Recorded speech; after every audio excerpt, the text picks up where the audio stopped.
to see your face and all of your beauty,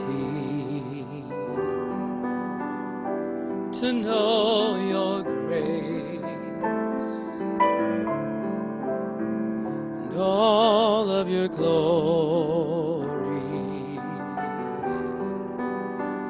This is my cry, O Lord, my heart's desire, O Lord, to see your face, to know your grace. This is my cry.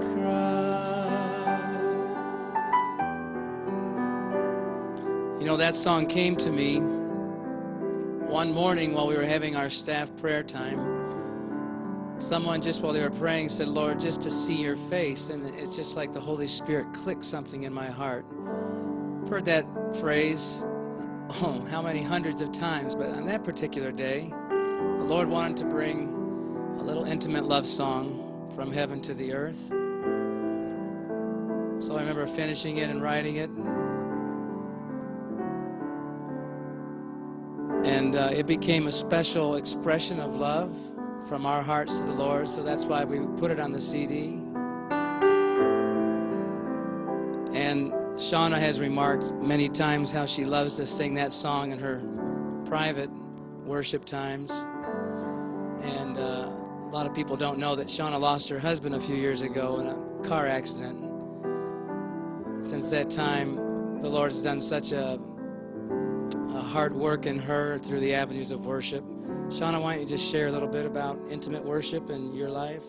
I always had a strong relationship with the Lord, but when Kevin died, when something like that happens to you, you're gonna run one way or the other. And for me, I chose to run to my Father, and I ran hard, and His grace was sufficient for me. No matter what, no matter through the tears, the pain, the frustrations, the confusion of not understanding it, His grace was always sufficient. And through that, I began to draw more and more on His strength in my quiet times, driving down the road, whatever it would take, and just began to build even a more intimate relationship with the Father. You can't have intimacy without a relationship which is built on trust. You know, when we travel around and we go to all these different churches, and people long for the presence, and that presence comes through intimate relationship. And you can't have that if you don't know somebody.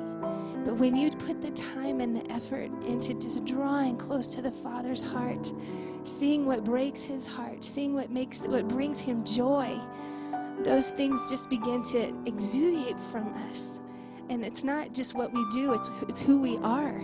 We are intimate worship. When we wake up in the morning, oh God, your grace will be sufficient today. Show me how I can be a vessel for you. And when we draw in close and really just pour out our hearts to the Father, when I pour out my heart, it means something totally different when you pour out your heart to the Father.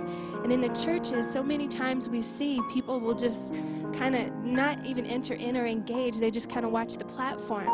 Whoever's at the piano, whoever the worship leader is, or the choir, or the praise team. And that cannot take the place of that person singing from their heart. So when I lift up my love song to the Father, it's totally different than when you, sitting in that congregation, or a worship leader, or a small group, or a home group, when you lift up your love song to the Father, it means something totally different to Him. We have all walked through different stories, different circumstances, but the Father knows what He has brought you through. So when you sing to Him, it brings such joy to His heart. And so when we're singing in the church and we're lifting up praises, we have to stop and just be still and wait on the presence of the Lord.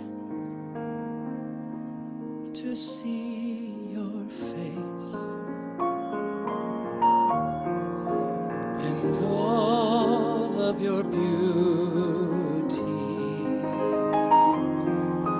to know your grace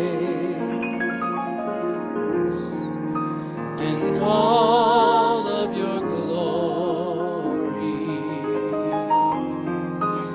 This is my